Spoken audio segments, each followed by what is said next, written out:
So, now that we know what a proof in general, like what the goal is, there are different ways to approach this. So let's start with the most obvious, which we already mentioned before a little bit, is the direct proof. So that's D-I-O-R-E-C-T.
condition must have not been true, because if it were true, then Q would have happened, but Q didn't happen, so P must have not happened.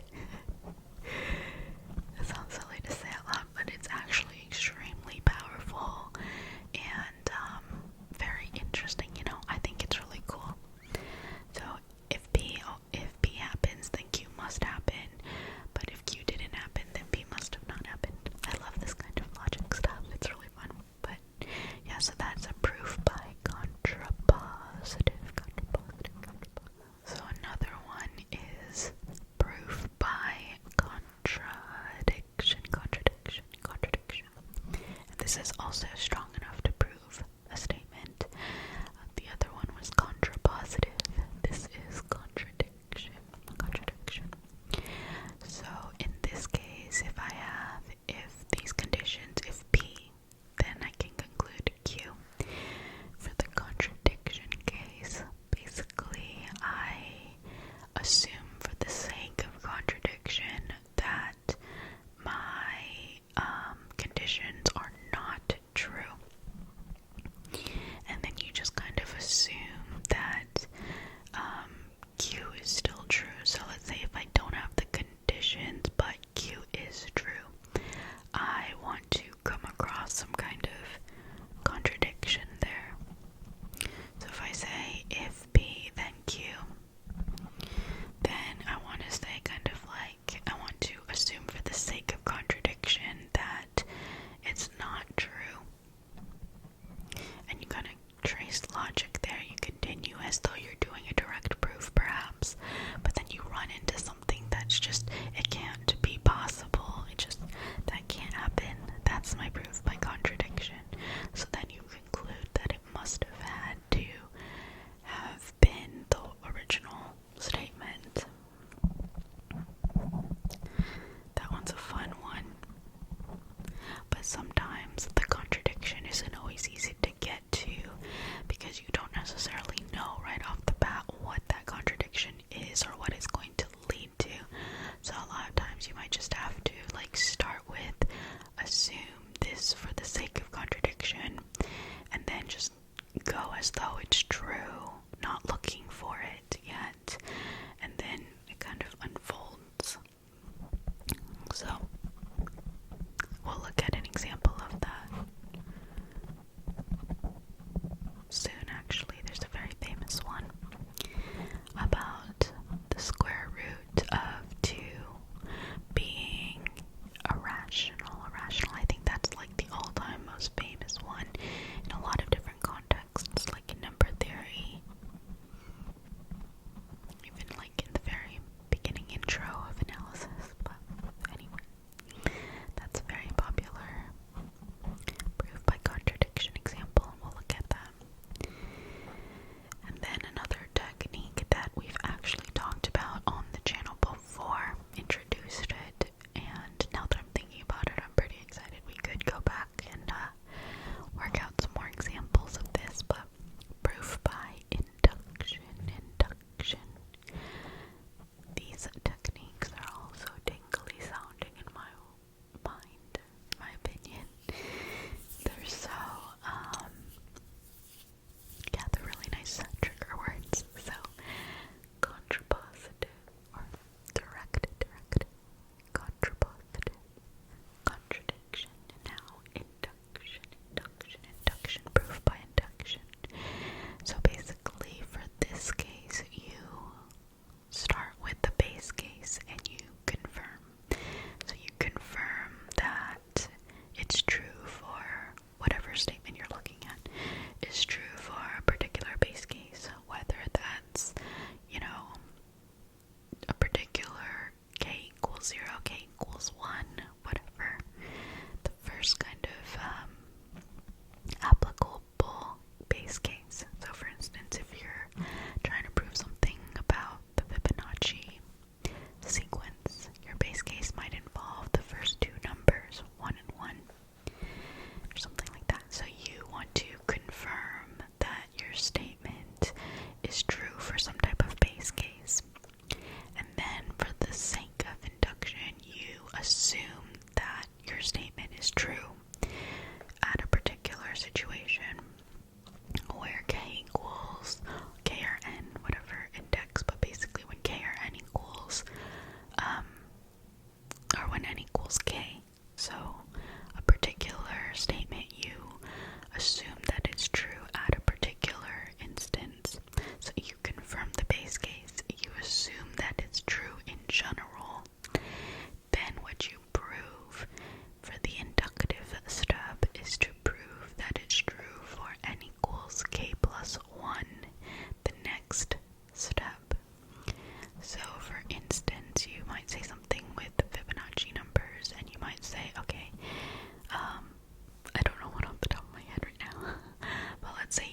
situation, then you use your inductive step, knowing that that's true, to prove that the next thing, the n plus 1 and n plus second numbers perhaps, or maybe you have like a particular proof that doesn't have to involve two numbers, but you know, you have a statement and you assume it's true for k. You want to prove that it's true for k plus 1. So it's kind of like this domino effect. Like if the first domino tips over, you confirm that, and then you would say, okay, I'm gonna assume that this next domino tips over. You prove with your inductive step that that would tip over the next one, and then the next domino would also tip over. Then because that one tips over, the next one would tip over, etc. And if you keep it general, so you're not indexing a particular domino, you're keeping it in general. You're just gonna say, my kth domino tips over, so assuming that that one tips over, I'm gonna prove that the next domino would tip over, and then if that domino tips over, the next one would. So by induction, you would conclude that all the dominoes would tip over, that kind of thing. And that's the most popular, common, in my mind, I've heard it a lot, the most common way of kind of intuitively visualizing proof by induction. You need a base case, so first start part, and then a general step for the sake of induction, so assume this is true for n equals k. Then prove that given that that is true, then your inductive step is to prove that that also implies that n equals k plus 1 would be true. So that's the